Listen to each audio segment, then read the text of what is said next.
మారుతున్న ప్రపంచానికి అనుగుణంగా కమ్యూనిస్ట్ పార్టీలు మారడం వల్ల.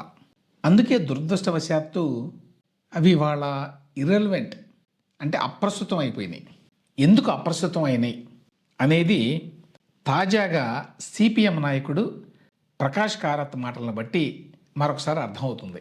ప్రకాష్ కారత్ గారు సిపిఎం రాష్ట్ర కమిటీ విజయవాడలో శుక్రవారం నిర్వహించినటువంటి ఒక సెమినార్లో మాట్లాడారు. అందులో ఏమన్నారు ఆయన? అమెరికాకి సాగిలబడిన ప్రధాని మోదీ అన్నారు.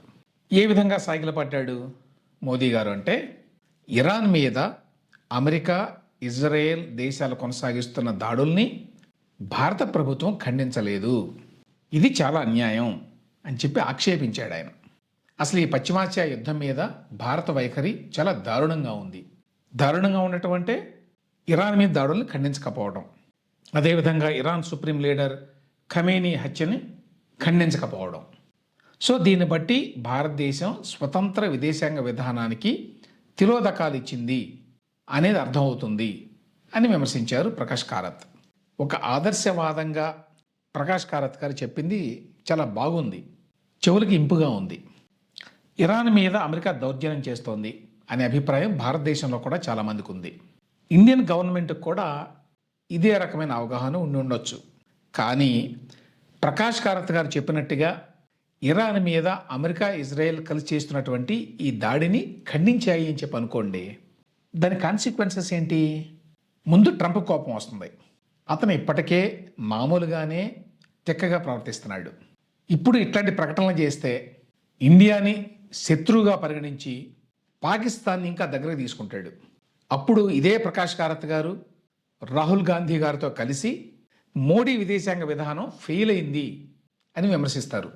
ఇజ్రాయెల్ ఇప్పుడు భారతదేశానికి అండగా నిలబడుతున్నటువంటి దేశం. ఇజ్రాయెల్ విధానాలు మంచివా చెడ్డవా అనే చర్చ వేరు.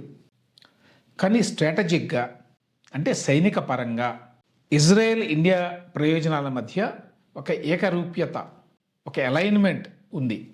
పాకిస్తాన్ ఇండియా మధ్య ఘర్షణలు వస్తే మాటలతోనే కాకుండా చేతలతో, అంటే ఆయుధాల పరంగా, అదేవిధంగా ఇంటెలిజెన్స్ పరంగా ఆదుకున్నది ఎవరు?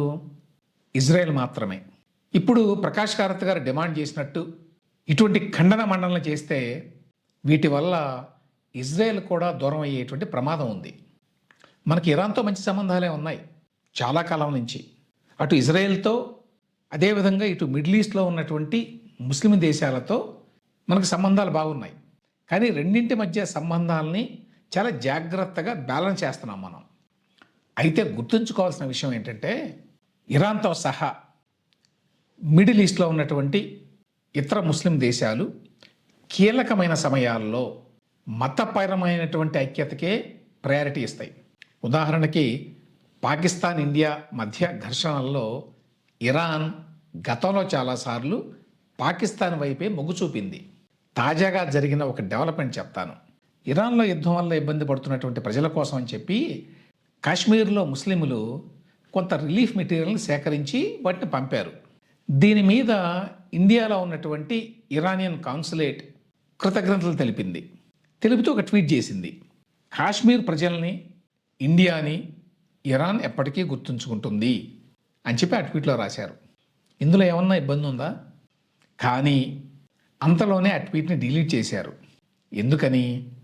ఎందుకంటే ఈ ట్వీట్ ద్వారా కాశ్మీర్ని ఇండియాలో అంతర్భాగంగా ఇరాన్ గుర్తించినట్టు అయింది అని చెప్పి పాకిస్తాన్ అభ్యంతరం పెట్టిందట ఇరాన్కి ఫోన్ చేసి. అందుకోసమని ట్వీట్ని తొలగించారు.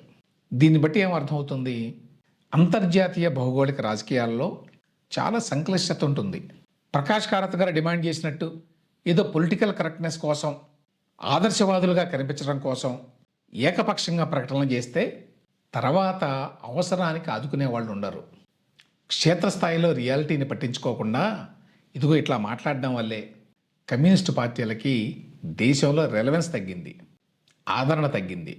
2004లో సిపిఎంకి లోక్సభలో 43 మంది ఎంపీలు ఉన్నారు. మన్మోహన్ సింగ్ గారి ప్రభుత్వం సిపిఎం ఇచ్చినటువంటి అవుట్ సైడ్ సపోర్టుతోనే నిలబడింది.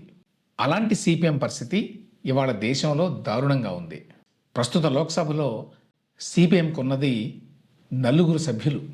అందువల్ల రాజకీయంగా సిపిఎం ప్రభావం ప్రస్తుతం నామమాత్రం. నిజానికి దేశంలో నిర్మాణాత్మక పాత్ర పోషించగల సామర్థ్యం కమ్యూనిస్ట్ పార్టీలకు ఉంది. అయితే ప్రకాష్ కారత్ గారు విజయవాడలో మాట్లాడిన మాటల్లాగా ఇట్లా నేల విడిచి సాము చేయడం వల్ల కమ్యూనిస్ట్ పార్టీల ప్రభావం ఇవాళ క్షీణించింది.